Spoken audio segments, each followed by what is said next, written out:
In Nairobi, we have 3 branches. We have Uhuru Highway, where we are right now. We have the Westlands branch in Westlands, and we have Ngong Road. In Kisumu, we have a full-fledged branch with all the services that you require. Same to Eldoret and Mombasa. We opened the Nyeri branch, which initially was a dealer, but we've taken it over to run it ourselves. We are a full branch with all the Toyota qualified technicians. You can buy, you can service, you can source parts. All those are available. And we've got dealers in Nanyuki, we have dealers in Meru, we have dealers in Kitale, and then we've got several Toyota approved garages in almost all towns in this country. So for Toyota Kenya, we've partnered with various banks. We have NIC, Stanbic, Cooperative, Barclays, any other bank of choice. So this enables our users to get an affordable way of purchasing the unit. I can only advise my fellow operators that instead of them going to buy ex-Japan vehicles, let them consider using Toyota hires from Toyota Kenya. It won't let them down. They're much more economical, much more durable, and so far we've now started seeing the money. Ever since I stepped in Toyota Kenya, I bought the right vehicle.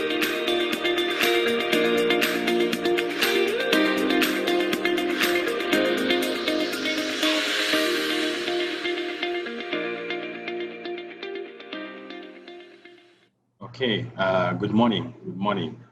I want to welcome you all to this webinar. And this is the 3rd webinar we are having around fleets and leasing.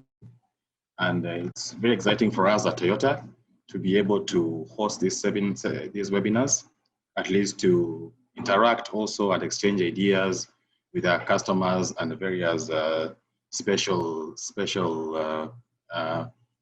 in various areas like leasing, just to explore ways in which we can enhance our services to our customers.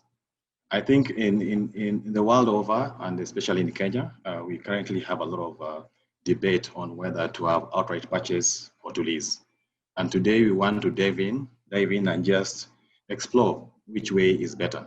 For different customers, they may have different views. So we've got leasing experts from Loxia and Rentco, who will take us through what they believe are the pros and cons.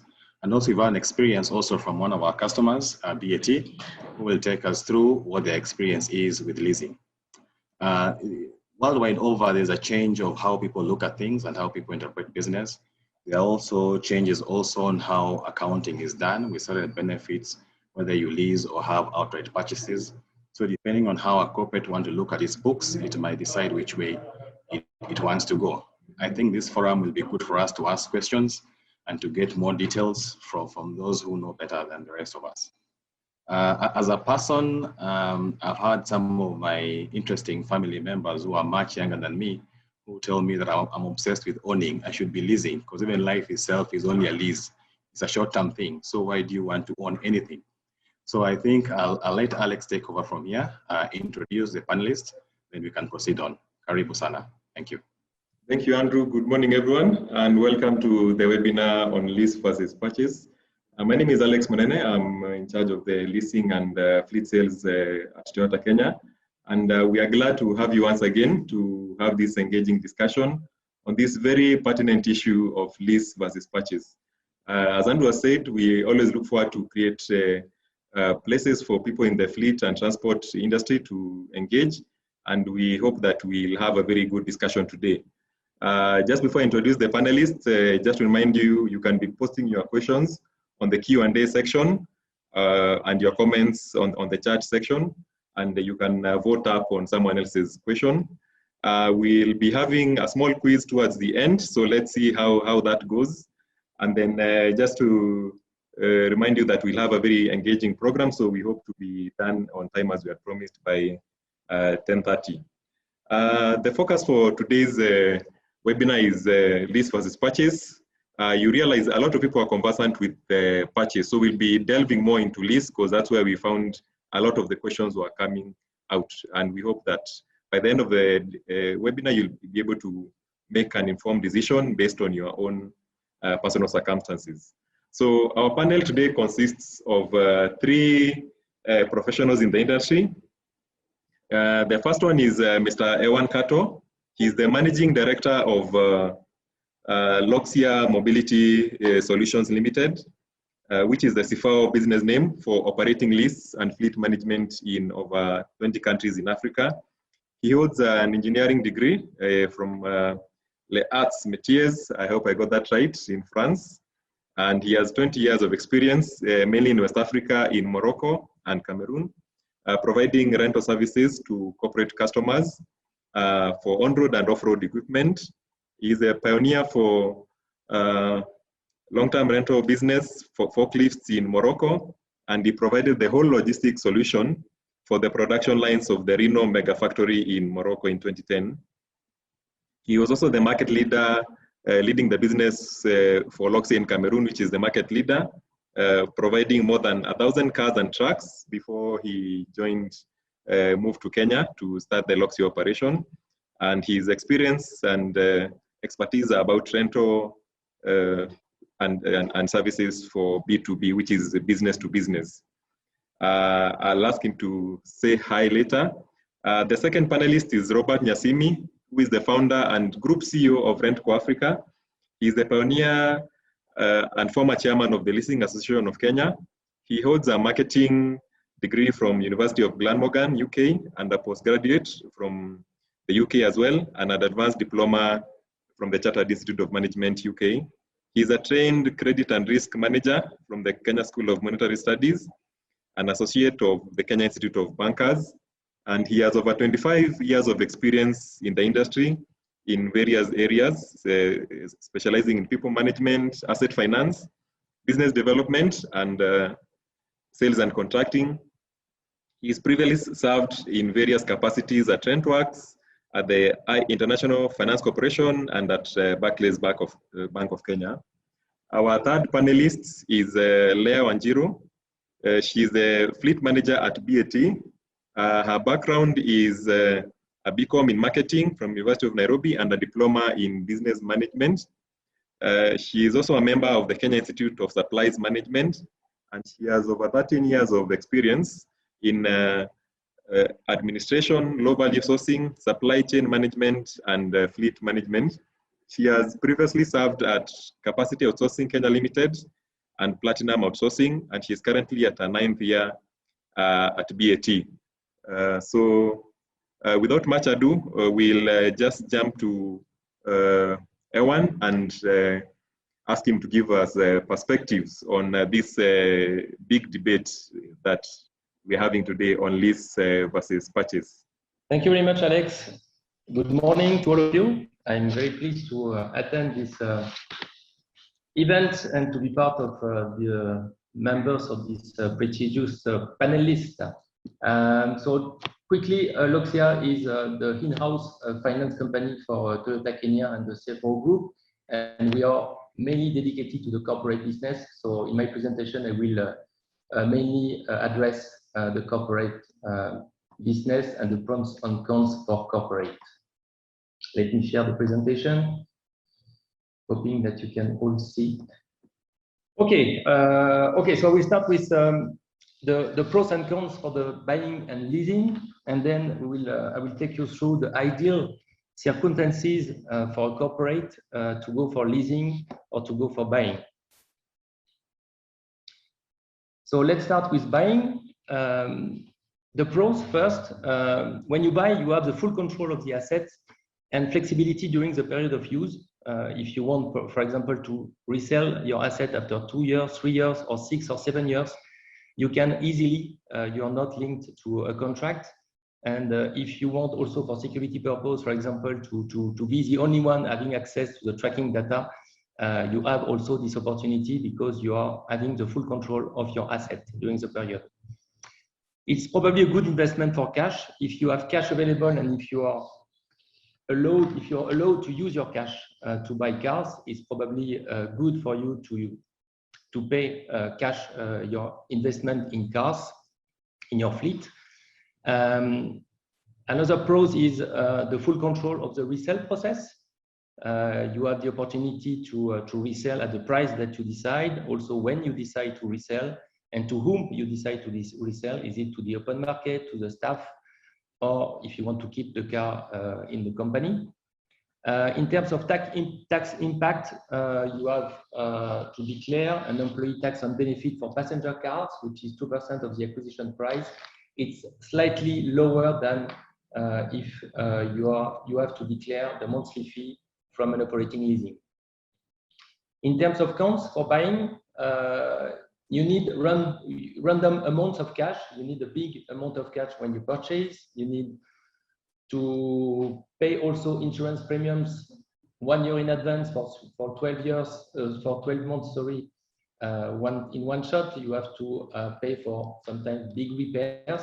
So you need random amounts of cash. You have to manage your fleet. So managing a fleet, it's time consuming. You need expertise. You need the right tools, the right experience, the right means. So it's a risk. So it's a cost, definitely. Managing the resale process, it's an advantage if you want to control the price, but it's also time consuming, and it's a cost also if you want to go through valuation and all the administrative costs before reselling your cars. And in terms of tax impact, when you buy a passenger car, you are not able to claim for VAT, meaning that the VAT is an expense for you. So it's about controlling. You control, but when you control, you are also facing risk. So you have to manage your risk. It's about cash. If you have cash available, but you need cash not only to buy, but also during the process. And it's also about tax implication with a positive impact on the VAT, a negative impact, sorry, on the VAT that is not claimable when you buy the car. Now for the leasing, if you decide to go for leasing, what are the pros and cons? In terms of cons, first, you have to commit on a period of time, usually 4 years, but also on a fixed mileage, and you have few opportunities to amend your contract without penalties. Cost of funds versus cash available, I think it's clear because we have to finance the car when we go for leasing. There is no profit on resale because the customer is not the owner of the car, so the leasing company will resell and make profit on resale. You have to consider potential hidden costs also during the contract and probably after. If you are using more, you will have excess mileage. If you don't meet the return condition, you will probably have to invest in refurbishment. And during the contract, if you misuse the car, probably you have to pay also repairs that are due to misuse. So you have to consider this. Tax impact, you have to recognize as the employee benefit the full rental fee, which is sometimes a bit higher than the 2% that we are talking about. In terms of pros, you have budgeted expenses, so you have no surprise. You are posting always the same expenses in your books on a monthly basis, and you are also paying the same amount on a monthly basis, which is easier for you to manage your cash. In terms of pros, you are outsourcing the management of your fleet. So we have seen that managing a fleet is also managing risk. So here you are able to save time, you are able to outsource the risk to an expert, but you will be demanding to this expert, and you will make sure that the expert will be able to give you a guarantee of mobility and also a good performance in your contract. You have no risk on resale because even if you are keen on managing the resale process, sometimes you don't know what will be the resale price at the end. It depends on many factors on the impacting the resale price after 4 to 5 years. If you want to preserve your resources, you have cash, you have credit lines, but you want to dedicate those credit lines to productive investment. For example, if you are a brewery or if you have a factory, it's an opportunity to preserve your resources. And in terms of tax impact, you are able to claim for the VAT on the monthly rental, which is positive if we compare with buying. So it's about outsourcing mainly, and it's about also tax implication. So now let me tell you more about what are the ideal circumstances for buying or for leasing for a corporate customer. For buying first, if you are cash rich, probably and you are able to use your cash for your fleet, it's probably a good idea to buy. If the usage of the vehicle and the user itself mitigate the risk, if it's a car which is driven by an experienced driver, probably a company driver, if it's a car that is used only to come back home and to go to the office with very few mileage, you can probably assess that there is no a big risk in terms of fleet management for this car, so probably you can buy. If you're not 100% confident about the need of this vehicle for the next 4 years, probably it's better to buy because you keep the flexibility to resell the car after 2 to 3 years without penalties. If it's very important for you to manage the resale process, yes, you should buy because when you lease, you are not you are not alone to manage this process. And if you have, sometimes it's possible, the same organization as the dealers to manage your fleet. If you are a big company, you have your own workshop, you have trained technicians, you have the fleet management team, you have a very good IT system and relief car fleet. So probably in that case, you can buy because you are able to manage well your fleet. When to lease, if you're short in cash or if you want to dedicate your credit lines to other prioritized investment, it's probably better to lease for the fleet of cars. If you are managing operational vehicles at risk, for example, heavy usage, cars driven out of Nairobi with several drivers using this car, it's a risk in terms of fleet management, and it's better probably to outsource the risk to an expert with appropriate means. If it's also for you important to outsource the service, but still be very demanding on performance and quality, you can also lease and with the right partner for sure. If you want to access the new generation of the vehicles and also the fleet management services, it's also an opportunity for you to lease. And if it's important for you to budget easily and to avoid any surprises in terms of non-anticipated expenses or losses, for example, at the end when you resell, it's probably a good idea to lease. So as a conclusion, either you buy or lease, you see that there are many pros and cons. What is very important to make the right decision for me is first to go through a full TCO calculation, total cost of ownership. So this way you can assess in terms of cost the impact of both solutions. And then you need to have the right organization. Either it's internal, but you need to structure your organization to manage well your fleet, or you need to find the right partner able to manage well your fleet so you can focus on your core business. That's it for my first part of the pros and cons for leasing versus buying. Okay, thank you, Ewan, for that very nice presentation. Maybe just a question for you. From the people who registered, we realized more than half of the organizations are doing purely purchase. So half of the audience is leaning towards purchase, and Yeah. so some of them believe there are challenges with lease. And the lease market, I think Africa only has less than 1% of the global lease market. What do you think has been done in other markets that has enabled growth of leasing, and what we need to do? If we consider the North African market or even the South African market, leasing is much more important than in Kenya. In Cameroon, leasing was between 25 to 30% of the B2B business, so it was also significant in terms of market share. So my understanding, it's a question of taking time to go through the calculation and see the benefits in terms of facts and the true benefits of leasing. And then, yes, we also have challenges with the rules and the regulation, and we have to make sure that the government is also understanding the benefit of leasing in Kenya. But my recommendation is to start thinking about leasing and going through the full TCO calculation. And this way, you can see that sometimes buying is quite expensive, and it's sometimes a good opportunity to lease, especially when you want to focus on your core business. Thank you. Thank you, Ewan. So I take that anyone who is interested can link up with Loxia to get assistance to do a total cost of ownership assessment of their fleet. Thank you, Alex. Okay, thank you. We'll have a full Q&A session a bit later. So right now, I will invite our second panelist, that is Robert Nyasimi, a Group CEO of Renco. Robert, say hi and you can proceed. My name is Robert Nyasimi. I'm the CEO and founder of Renco Africa.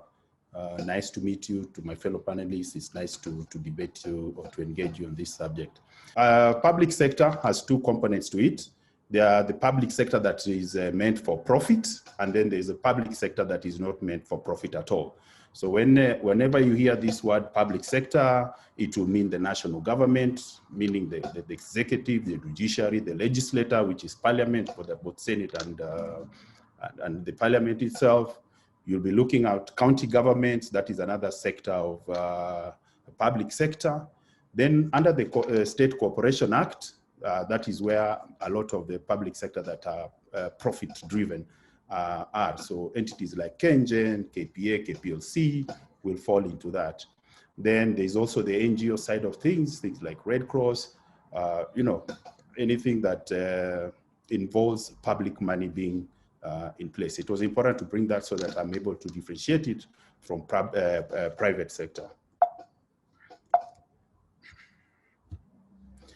Now, again, just to go further, because this is the very first time that this sort of webinar is taking place, where there is looking at private sector and public leasing. I thought it was important that from even just as an educative thing to bring in certain aspects, how you account for public sector leasing vis-a-vis private sector leasing. One of the big differences is that under the international accounting standards, you find that most of you who are in this panel and most of the people listening here, you are now being governed by the IFRS 16. But when it comes to the public sector, they are governed by what we call International Public Sector Accounting Standard, and that is standard number 13 that relates to leasing. Now, for the leasing companies that are on this panel who are listening, you will find that unlike where the changes to the accounting standards under the private sector has now changed, where there is no distinction between finance lease and an operating lease, when it comes to public sector, the definition of an operating lease and a finance lease is still very applicable. So the issues of risk and reward, if you remember IAS, International Accounting Standard number 17, that differentiated between an operating lease and a finance lease, is still very applicable to the standard that governs leasing in the public sector. Of course, there are changes being done right now to try and align it with the accounting in the private sector. And there's an exposure draft number 75 that is is being discussed as we speak, that will bring the right of use model, which is what now we are talking about in the new updated standard under the IFRS 16. So it means if you're talking to the private sector, you can still talk about off-balance sheet finance to the public sector, which you cannot do to the private sector. So I thought that is something important that you should notice.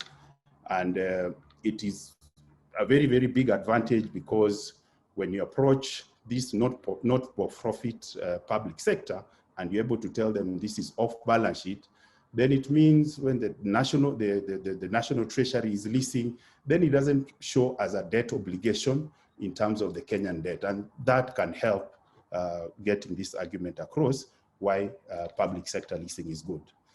So again, the other thing about public sector, as I said, is where there's involvement of public funds, whether directly or indirectly. When it comes to taxation, whether it's the advantages of under income tax or VAT, as my fellow panelists Ewing spoke about, they're only applicable where you're talking about profit-driven public sectors, which I gave examples like Kenya Power, Kenya Ports Authority, Kenya Power, Enlightening, and Kenya Ports Authority. Now, when you're looking at the advantages that when you're looking at public sector, this, you have to look at them and say, who is looking at them? There's one, people, the government itself will have certain advantages, and on the other side, the leasing companies or the promoters of this particular product will also have certain advantages of it. So as a public sector, remember I said, as a public sector, you are service driven, meaning you're not there to make profit, you're collecting taxes so as to provide services to the public. So one of the advantages when a public sector leases is that they are able to get a one-stop solution. For example, the police leasing, where the police lease vehicles, the vehicles are maintained by Toyota, they are insured, there's fleet management, and then they have a fuel card. So all that the police remain to do is just to drive the vehicle. When all that is packaged into one, motor vehicle availability is increased, and the government is able to give better services to the public. Then the other advantage that public sector leasing has is that, you know, with the front loading of budgets, when I say front loading means you're just taking future budgets, say budget for 2020, 2021, 2022, like that, and you bring it forward, is that the government or the public sector is able to acquire more assets, more motor vehicles on day one. And when they do that, then they're able to give better services.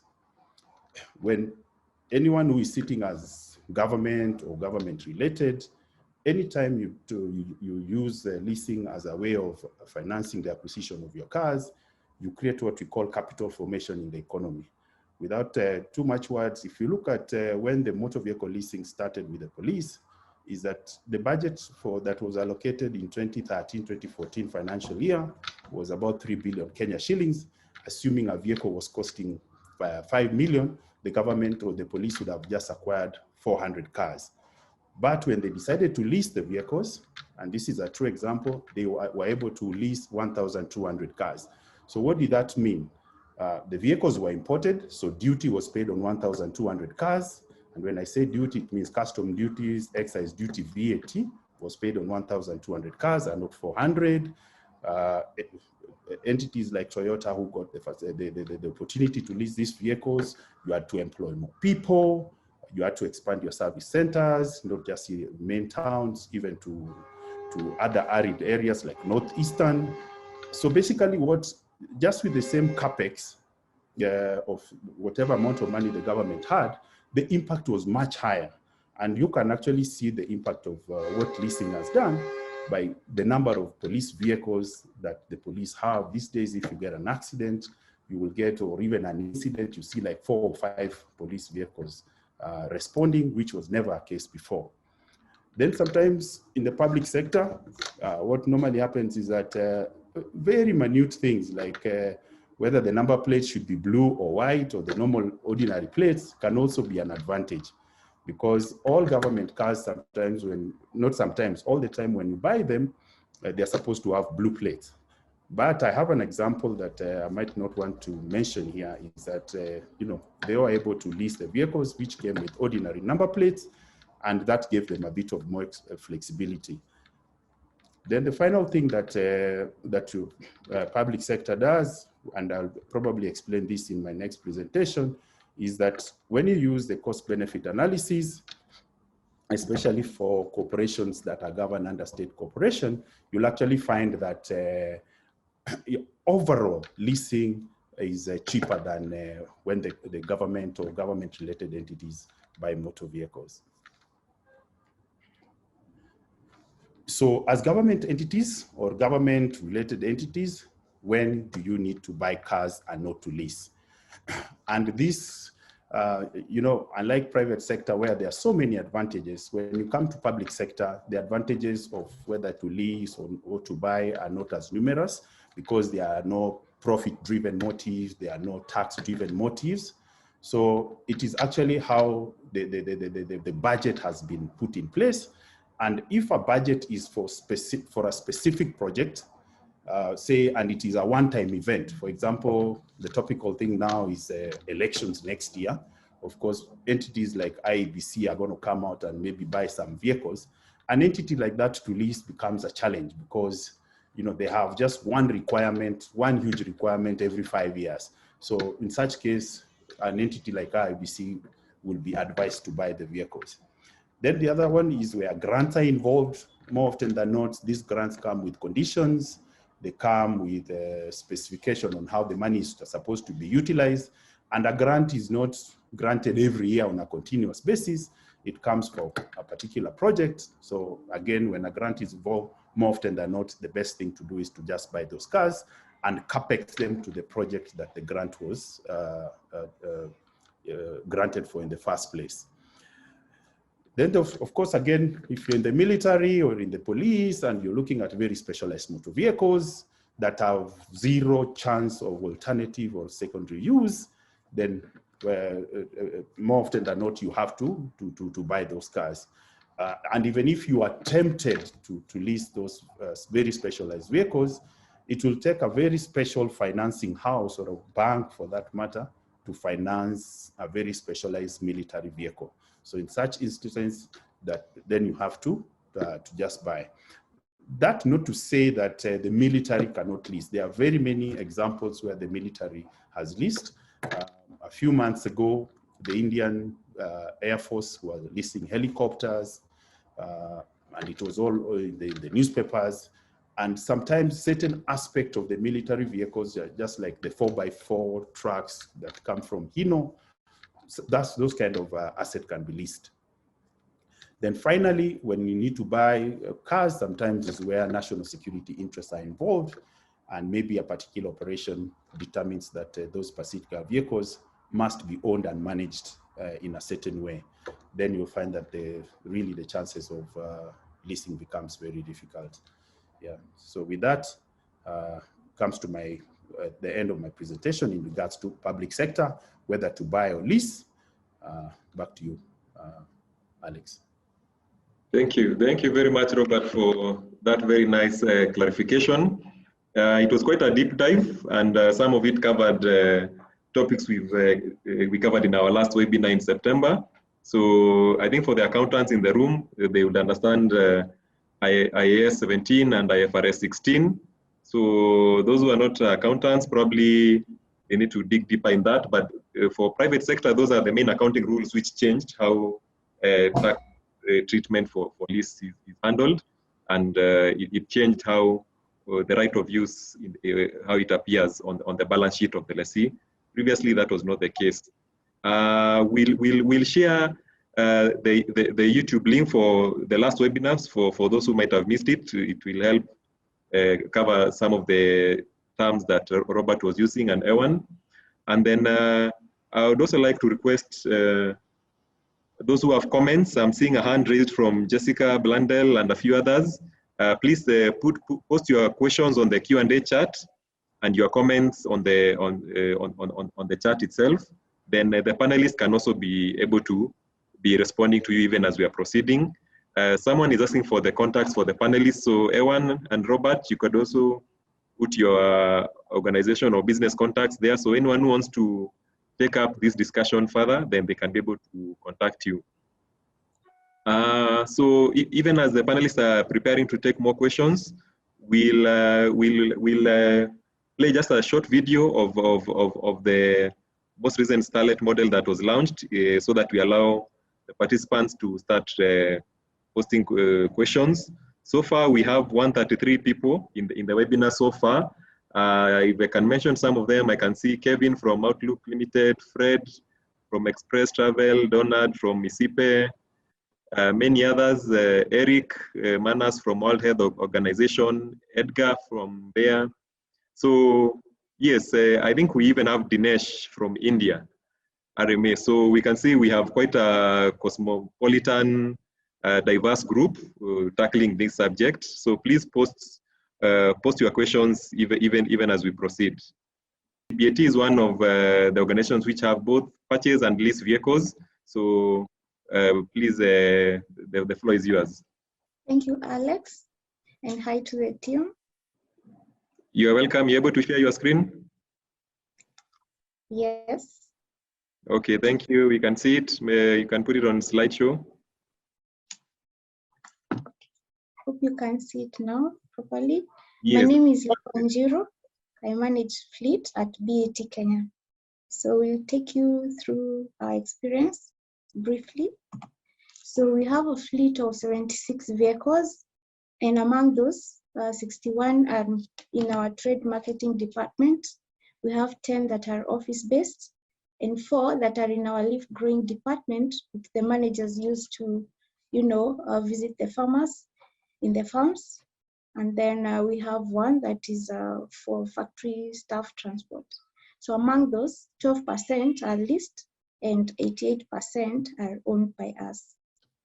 So I would like to clarify, we don't have like an ideal model. Both leasing and buying have pros and cons. So these are some of the things that usually factor in when deciding which option to go by. So we have the cash flow, do you want to spend a large amount at once or spread it over a period of time? We have the company policy. For particular uses, the policy may dictate that we go for leasing option as opposed to buying and vice versa. Then also the fleet management model. So when you want to invest in fleet management, we opt for the buying option because it's quite tasking in terms of, the fleet management. So currently we've outsourced some of the fleet management responsibilities to manage their own vehicles. Then the business prospects. So sometimes we'd like to, endeavor in a particular project that is short term. So for such, we wouldn't opt for buying, we'd go for leasing. Then you have the accounting implications. So for example, the buying option, you have a lot of reconciliations to do in terms of, the capex allocation, you have, the capitalization of assets and all those. Then we also have the market dynamics, whereby we also look at our counterparts, what are they doing here? Other corporates, what options are they working with? So the leasing options, we have had several benefits, whereby the cash outlay spread over a period of time. So we are able to reroute some of the cash to do other things in the company. Then we also have access to high-end vehicles in this particular option. We have shared management, fleet management responsibilities, whereby we don't have to worry about things like insurance. The vehicles come ready with tracking already installed. So less fleet management responsibilities. Then this is ideal for short-term duration. So when we are endeavoring in projects that are short-term, we opt for the lease option. Then the downsides are, we return the vehicle back to the leaser at the end of the contract. So meaning we can't resell the vehicles. Yeah. Then we have restrictive and punitive lease clauses, which, as Kenyans, sometimes we forget to read each and every one of the conditions. So for example, if you exceed the mileage capped for the lease vehicles, then you incur penalties. Or when you want to return back the vehicles before the end of the contract, you may be charged for that. Then there are other hidden costs that people don't pay attention to sometimes, which are, for example, if you damage the vehicle, the costs are to be charged to you. And also things like when you're returning the vehicle back to the leaser at the end of the lease period, the repairs are to be charged to yourself. So sometimes when people are calculating, the lease cost, they forget to factor in this. So it's good to pay attention to those. Then the lease contracts are fixed term. So you can't make any changes within that lease contract period. Then when you look at the buy option, we've had a lot of flexibility and control, whereby we are able to modify these vehicles to our liking, without worry. And then we are able to resell the vehicles when we no longer need them. Then the tax responsibility is one-off, because you only pay that when you're buying the vehicles. Then the downsides, you require a large amount of capital to spend when you're going for the buy option.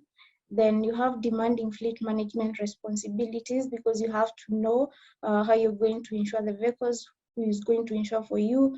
And in terms of repairs and maintenance, you have to have dedicated staff who will be taking care of that. Then also when it comes to when you're disposing the vehicles, it's quite a tasking project whereby you require internal approvals on the mode of disposal. You need to follow through, ensure the transfers are done on time and all that. Then you have long sourcing lead time for buying option.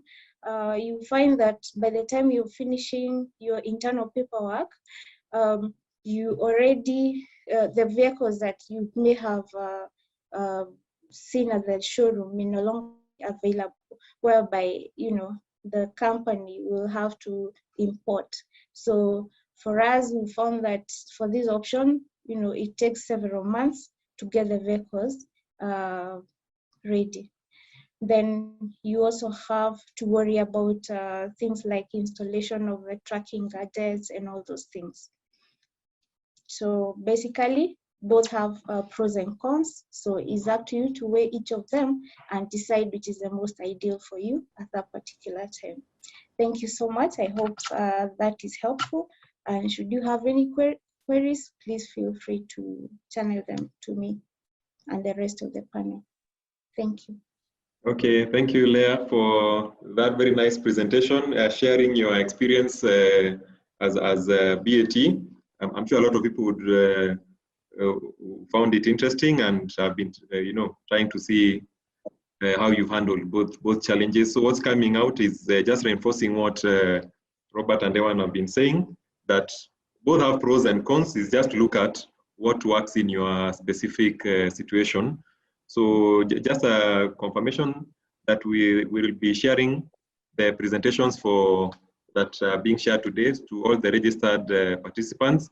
So you'll be able to review the content further and engage, especially Ewan and Robert. So anyone who has a question for Leah, please post it on the Q&A, and then we'll be able to have a Q&A chat shortly.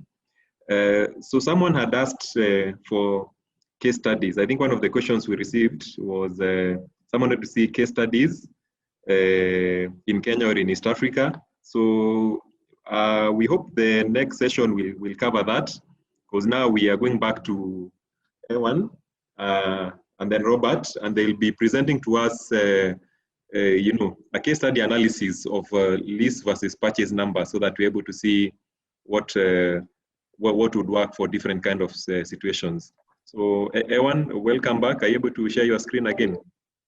Yes, thank you, Alex. Thank you, Leah, for sharing your experience for leasing and buying. Okay, now I will take you through the business cases, and this business case is a comparison in between buying and leasing. I was telling you before that my recommendation for making the right decision is to go through a full total cost of ownership. It's still what I would like to enhance and explain you again. So this is the total cost of ownership. And when you go through this calculation, you first have very easy and visible costs that you always consider, because they are easy to notice and easy to calculate and measure. So these are the acquisition price, the amortization, the financial rate, the full maintenance, including tires and battery, insurance and tracking. So these are what is easy to see and what is easy also to calculate and to measure. But if you want to go through a full calculation, you should also consider hidden costs, which are more related to driver costs and sometimes to risk costs. And these are the costs like abuses in operation, unavailability of cars if the car is down due to an accident or a big repair, the management costs, the loan fees if you are going for asset financing, the VAT credit impact, the cost of the resale process. You have to go for evaluation, and there is a cost to consider, the cost for accidents and unavailability, and the cost for the major repairs that you can also sometimes avoid if you are having a good maintenance schedule. So I made a calculation and a practical example to show you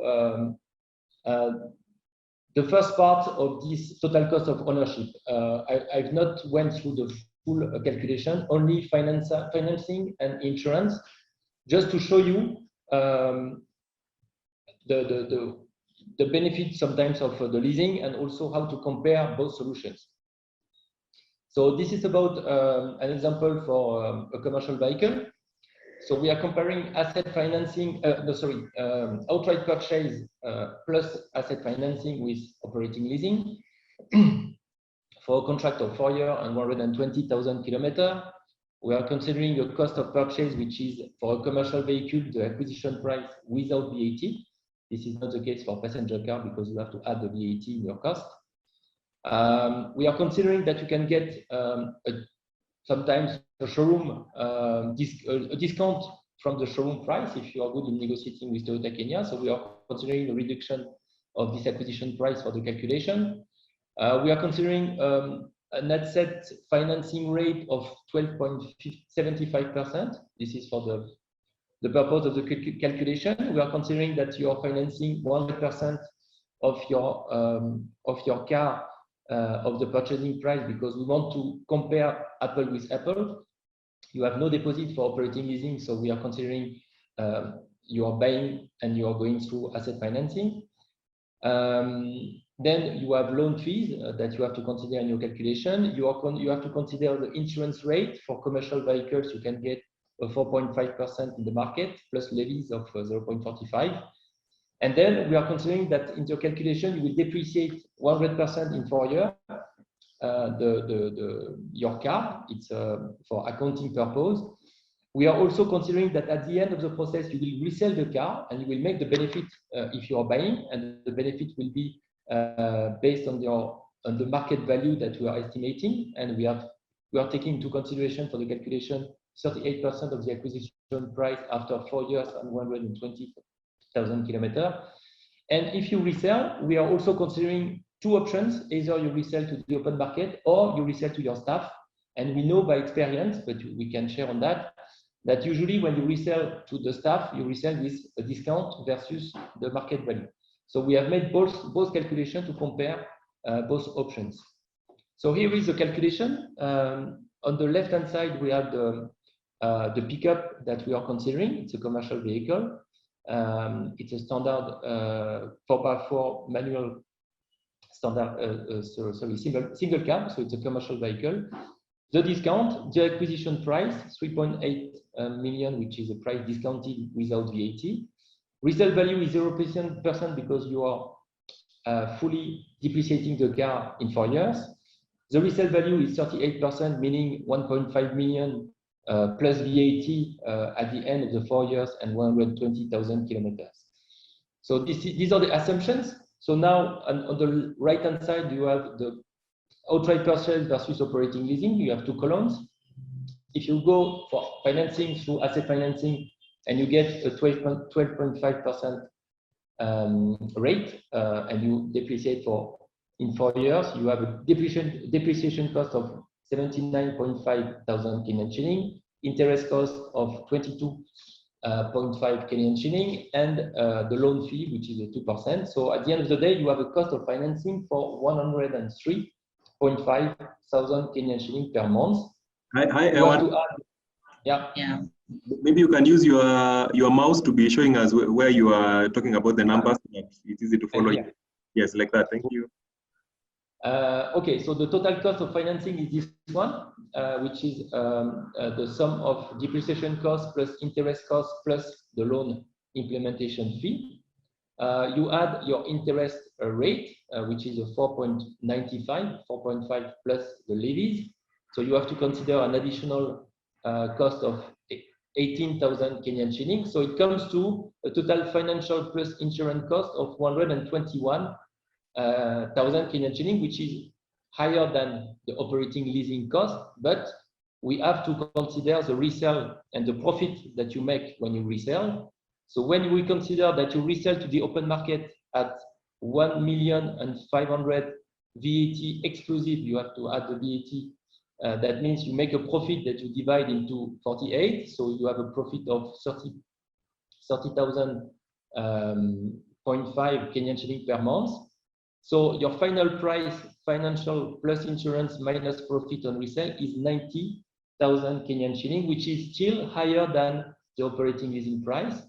And if you decide to sell to your staff, which is a practice, usual practice in Kenya and in other markets, you will make less profit at the end. You will make a monthly profit of 25,900 Kenyan shilling. That means that the final cost for financing plus insurance minus profit on resale is 95, which is still higher than an operating leasing option. So you have a benefit of 3% when you sell to the open market your car at the end, but it's a benefit for the operating leasing option, and the benefit for the operating leasing option is even higher if you make the decision at the end to sell to the staff, even if you consider that it's always a good profit, but at the end of the day, the full total cost of ownership only on finance and insurance, including resale, is to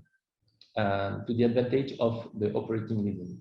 So it's just a calculation to show you how to take into consideration many components, but we are not considering all the components. We have to go through all the other components related to maintenance, related to the hidden cost, to see the final benefit of one solution versus another. But yeah, this was what I was willing to share with you today.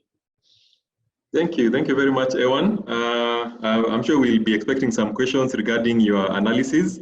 But basically, I think what you're saying is that for anyone to do a proper comparison, they need to look at all the obvious costs, which is the vehicle cost and the running cost, and then there are a lot of hidden costs of owning a vehicle, including administration, resale, disposal, and many others, which depreciation, which need to be taken into consideration.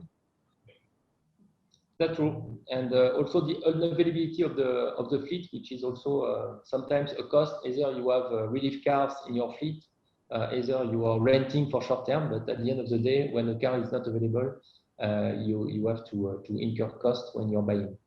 Okay, and understood, at least on my part. So I hope the rest of us are following along, and you can drop in questions as we proceed. I will listen to the second business case analysis from Robert, with a focus mainly on public sector organizations. So Robert, the floor is yours. Thank you, Alex. I thought it would be good to start this second part of the presentation by just giving examples of the public sector companies that have listed in Kenya. So you have the National Treasury, which is the police transaction that we keep talking about. The Ministry of Lands have done this. NHIF have done this. KENA, which is the Kenya National Audit Office, among some of the entities that have leased motor vehicles. Please note, we are just talking about motor vehicles, but in the public sector, a lot of leasing has happened that is non-motorized assets, and the lease would have been quite long. Now, we've done a bit of listening to the Laikipia County, and with the permission of the fellow panelists, after this webinar, we'll be delivering more equipments to Laikipia. These are road construction equipment, and we have a function after this. So this public sector leasing is very key to Redco, and is a growth area that we are seeing going forward that everybody should look at. So just to come now to the specific example. One, remember I mentioned in the public sector, there are two categories. There's one category that is for profit making, and then there's the other category that is not driven by profit, but by service. So for those categories that are mainly under the State Act corporations, the cost benefit analysis that has been done by my fellow panelist, Ewan, becomes very, very applicable, because just like private companies, they get to consider income tax considerations. Is the lease payment fully tax deductible? They look at the implication of VAT. Is the VAT payable? You can offset it against your input and output. So all those profit oriented public sector, the benefits are same compared to the private sector. Now, where it is service driven, where there is no income tax advantages, where there is no VAT, how do you justify leasing versus purchase? So one way of doing this is what I call a cost benefit analysis. Now I have an example, and that is what you are looking for, we are looking at. This is an example that is based on a real life experience. And for you to be able to do this cost benefit analysis, there must be, there has to be engagement between you as the service provider and the lessee that you're looking at. Because for you to be able to do this, you need the public sector entity to provide you with historical information. Then you're able to compare it with what you're trying to offer. So this particular example is based on a Toyota Land Cruiser that costs about 5.8 million, if you can see it here. So there's the part that if this vehicle can be leased or the entity can purchase. So those are the two considerations we are looking at. If we start on the leasing side, is that when it comes to purchase, the public sector entity will not be buying. So that's not applicable. We are looking at 48 months. We worked with this assumption based 120,000 kilometers. And when the PMT or the lease payment is calculated on a monthly basis, based on those parameters, and the interest rate assumed here was 13%, the lease charge would have been 115,642,000 per month. The monthly maintenance, this charge, the 36,000 is always advised by the dealer or of the vehicle, and this came from Toyota. So for this particular vehicle, it was 36,518 per month. That's another variable. And then there was insurance aspect. And how insurance works is that you work out the insurance, say, for over 4 years, and you amortize it to find what the charge will be on a monthly basis. So when you work it out again, it comes to 15,903. Then fleet management, you want to track these vehicles, you want to know whether it's used very well. The cost varies between 1,000 to 3,000, depending on what you want the fleet management system to do for you. If you demand more, like fuel, measuring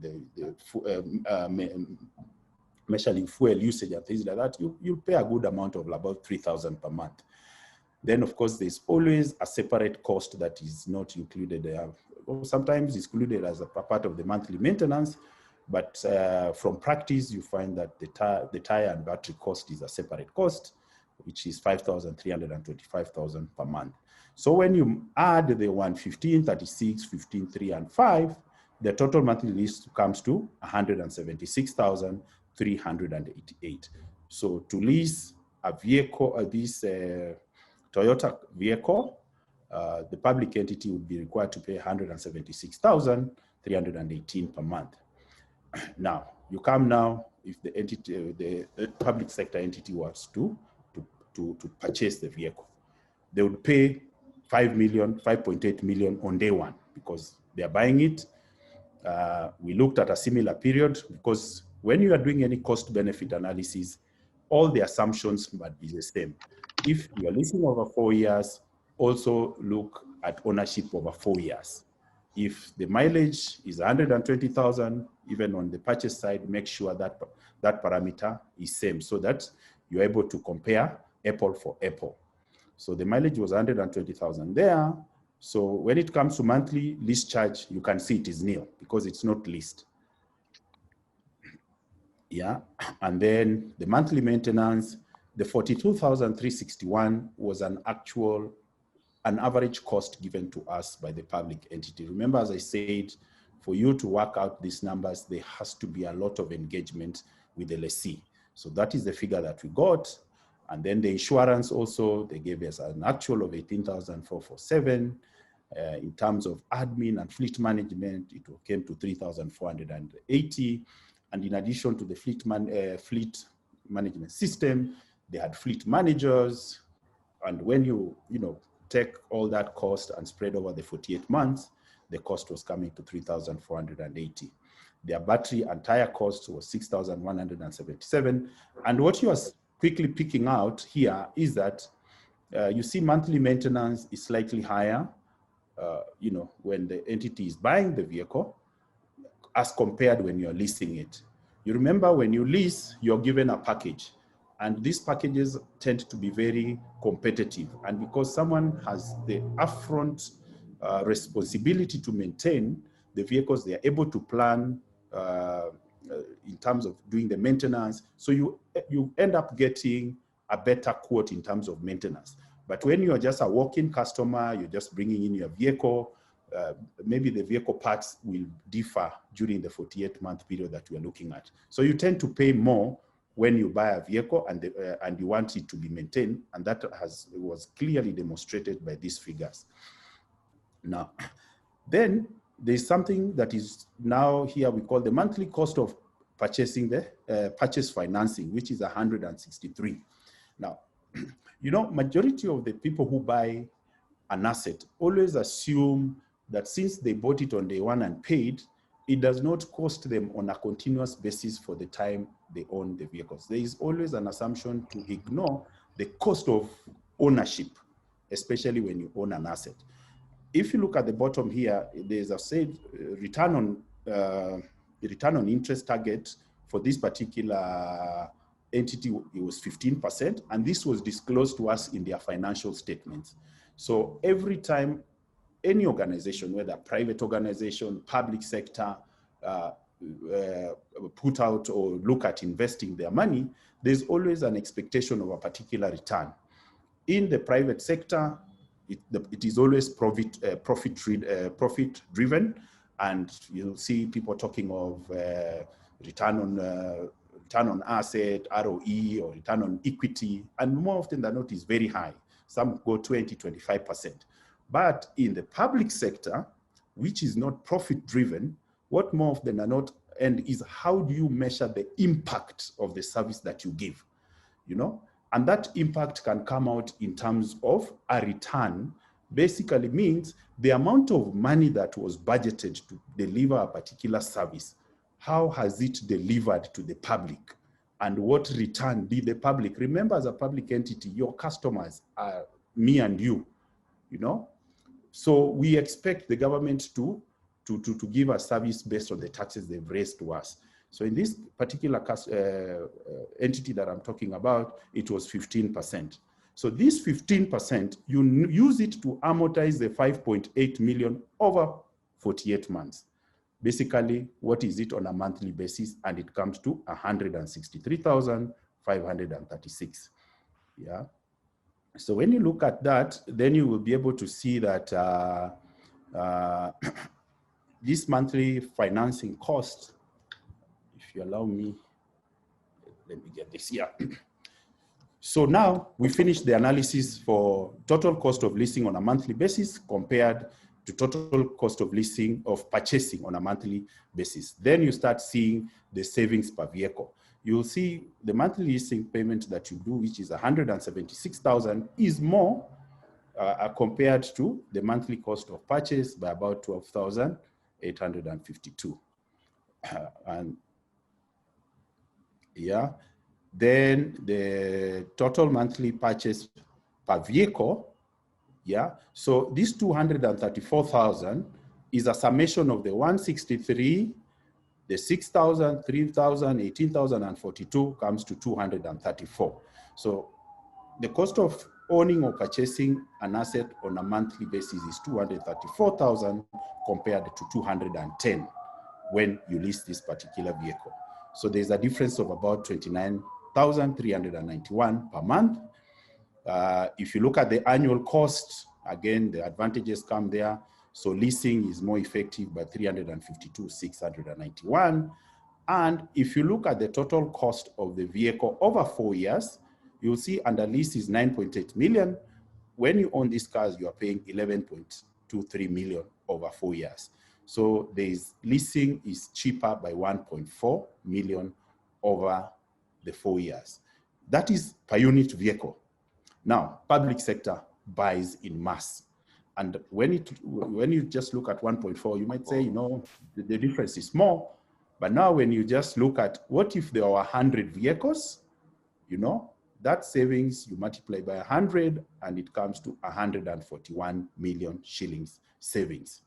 Now, this clearly demonstrates that if you do a cost benefit analysis based on actuals, and my key thing here is to talk, it has to be based on actuals. So you will find that leasing is more is cheaper in the long run compared to owning the vehicle. And the other thing is that as a leasing company, as a provider of leasing, you must get a willing customer, a willing public entity that wants to actually go into the figures, say, over the years, this is what we are spending, these are the actuals, and they provide that information to you, and then you are able to do this analysis. The other disadvantage of this is that whatever leasing company or the entity doing this work, you end up doing quite a lot of work, and you demonstrate that, you know, it's cheaper to go leasing, but it doesn't normally end up in being awarded the work because it has to go through the tendering process. But we have to accept, you and me, you know, working in the the public sector is competitive work, and you have to be ready that once you determine that the entity should go leasing, then you have to go through the tendering process. With that, I hand it back to Alex. Okay, thank you, Robert, for that detailed analysis. Maybe just a question while you are still on this. One of the questions we've received, maybe you can answer. How can a public entity, depending on the exchequer, make arrangements on lease where there is budgeting issues and unpredictable disbursement of funds? Is this arrangement sustainable? Kindly elaborate for county government leasing. Okay.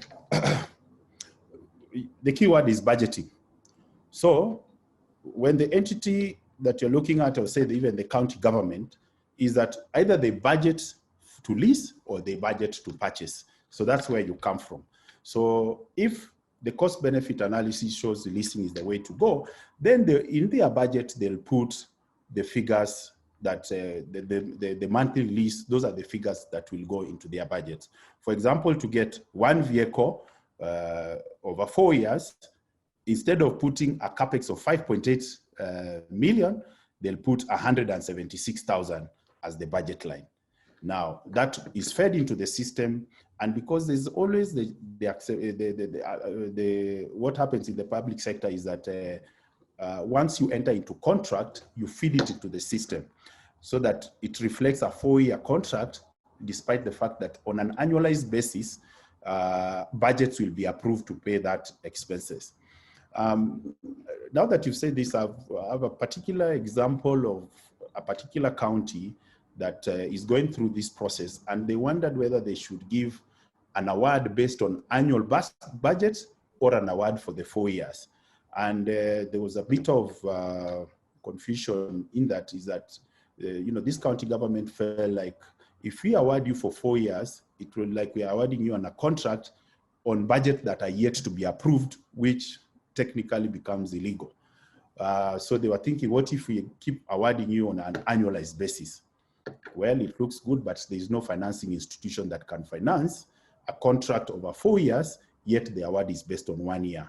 But then the way we were able to make them understand that you can actually do 4 years, we're able to ask them, you have employees, you have permanent and pensionable employees who will work for you for a very long time. Does it mean you give them annual contracts of employment? Of course, no. So it means for as long as you're able to budget on a yearly basis, you can award a long-term lease contract. So once those figures go in, you need to separate the budgeting process with the actual payment of the lease payment. Sometimes there are delays because in terms of how the county receives the cash. So those challenges will always be there. But if you're a leasing company, you know you can always mismatch those contracts to make sure that your contract with your county government maybe you start paying to the bank, say 6 months between the time you deliver the assets to the county and when your obligation to the bank is due. So that is just a part of cash flow planning. Back to you, Alex. Okay, Robert, I think you are to mention something on Laikipia, which is the pioneer county which is doing leasing. Maybe Yes. 1 minute, you can just take us through that. Okay. So as Alex said, I've just gone on with the explanation. I was trying to avoid too much literature, but Laikipia County is one of the counties that you can say confidently they've pioneered leasing to the county government. And our RentCo has been able to lease directly. Toyota, my partner here, has been able to do that. And one of the things that made it very possible is that, Laikipia followed very, very specific, they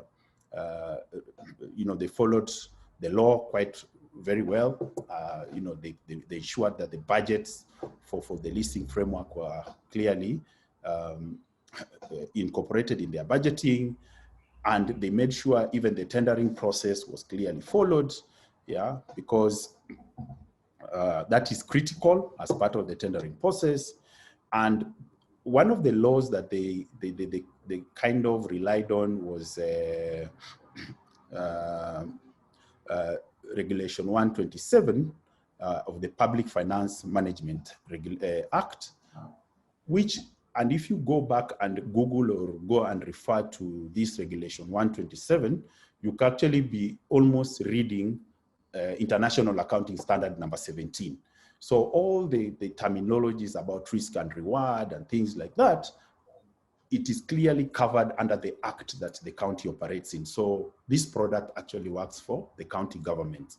And remember I said, when you come to public sector, off-balance sheet is still possible, maybe for another 2 or 3 years, because the final exposure draft that is out there, as I mentioned earlier, exposure number 35, and this exposure draft, this is what the international accounting bodies in the world use every time they want to change a standard in the accounting system.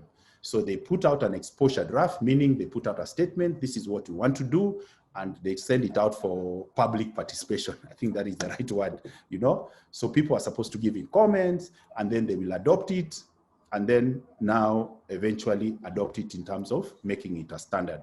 So maybe for the next 2-3 years, you can still sell leasing as an off-balance sheet item to county governments.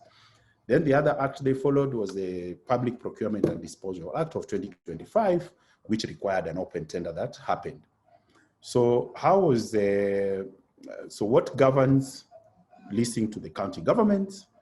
Same like in the private sector or in the, so you'll have a master lease agreement, which broadly determines the terms and conditions of the engagement. It will talk about how much is supposed to be paid. It will capture the element of maintenance and operation and maintenance, how you're going to deliver those cars, and then, so that goes into the agreement. And then when it comes to payment of the lease payments, as I said, they included whatever lease payments into their budgeting process. That was included into their annual appropriations. And they even went further, because everybody knows that in Kenya, county governments don't have very good names, especially where financial institutions are. So to finance a county government is not as easy as it is to finance BAT, for example, because they are part of the panelist here. So to give comfort to financing companies is that Laikipia even established a leasing fund account, and they are depositing money to the central bank, and that money sits there to pay for lease payments. So even if they have issues, they have not gotten enough money and they have not paid salaries, they cannot tap into this fund to pay salaries. So because they have been ring-fenced, these lease receivables, then banks and with the permission of ABSA was able to finance us to be able to do this particular transaction. And then in the management side, what we are doing right now is all these assets, both the motor vehicles and the road constructions, they are all being tracked. There's a fleet management system there. You know, we are doing service or coordinating service to be done on the ground. So typically that's how you go about it. So just make sure when you're dealing with the counties, make sure the contracting part is very proper. Then make sure that your lease payments are incorporated into the annual appropriations. As part of a continuing condition that our bank gave us is that on an annualized basis, we have to get the approved budgets by the county assembly and submit it to the bank so that they are able to see the subsequent years there is money that has already been allocated. Even additionally is that a county government also must pass a law governing leasing. So the county government passed a bill that this is how the leasing framework is going to work. Now with a bill, any bill passed by the national government or the county government has to be funded. So once a bill was set up, that is how the lease fund was they got the legal framework to set up the lease fund in the central bank. Just moving on quickly, I'm just finishing. So what were the steps? What has made Laikipia County successful is that there was a lot of cooperation by the county assembly, so they approved the budget in good time. There's been a lot of consultation between the county and the national government, and also the CMTE, that is the Chief Mechanical Engineer. From a finance and governance and management aspect, you know, they followed all the laws, and then the ability to pay, they have been depositing cash into an escrow account, and they got, they released their financial statement in good time. And they've even gone ahead and they've gotten themselves rated by global credit rating company from South Africa. It's called GCR. GCR normally provide credit rating for companies. So Laikipia has gone through that process and they've gotten a credit rating. With that credit rating, that unlocks financing for county leasing. And out of this example by Laikipia, if most of you will know, Narok has gone out to tender, Kiambu has gone out to tender, and the results are waiting. But all the other counties keep visiting Laikipia to see how it is being done. And I believe in the next, after the election, the county government is another growth area for all the leasing companies that are, I'm sure, are listening in. Back to you, Alex. Okay, thank you, Robert, for that deep dive. I think that was quite some information, especially for anyone in public sector. Probably we need to start charging for these webinars because of the amount of information we are sharing. So thank you very much, Robert. I think I will check if we have any urgent questions because we are almost running out of time. Thanks to the comments, I see everyone is answering some questions. Robert has also answered quite a number of questions on the Q&A. We have over 10 questions answered. So we will, I'm seeing Frederick is asking about unforeseen maintenance charges in a lease. Probably that will answer even as we prepare to go to the quiz. Maybe one question, there's a comment I'd seen about double taxation. Maybe who asked that needs to clarify, because I think double taxation applies to when a business is doing, an organization is doing business in two different jurisdictions. So for purpose of leasing, I don't know what you meant, because but if you meant VAT, I think VAT is not charged twice on a lease transaction. The lease transaction is normally pre-VAT up to the final output, but maybe you can clarify what the question was. So I'm trying to see if there's any question which has not been answered. Robert, I see a question for you on the chat from Caleb, and then for Ewan, maybe you can look at that question from Frederick. We'll have a small break before we go into our short quiz. I hope the video will play now properly. So let's be posting some questions even as we try and play the next video.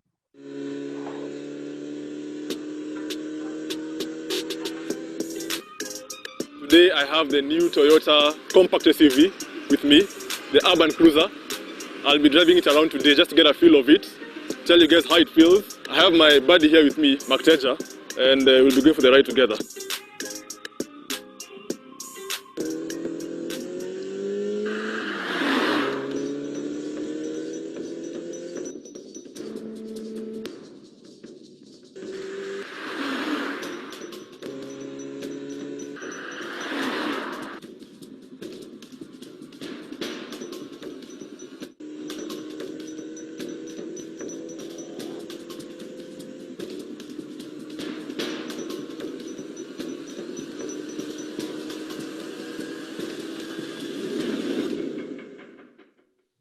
First thing I noticed when I saw this car is the rear lights. They reminded me of Cyclops from X-Men. The way they just go round was, you look like a superhero, man.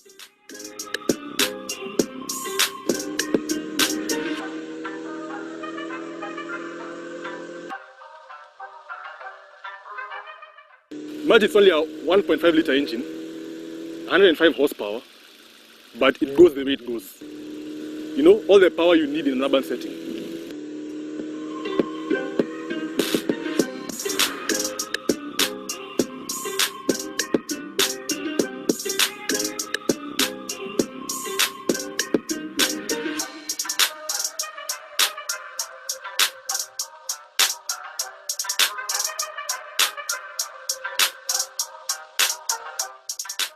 One of the most amazing features you can have in the 21st century, in 2021, Maze, you need Android Auto.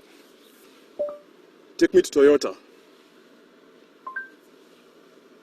It just gives you a route. On Uhuru Highway is 1.4 kilometers.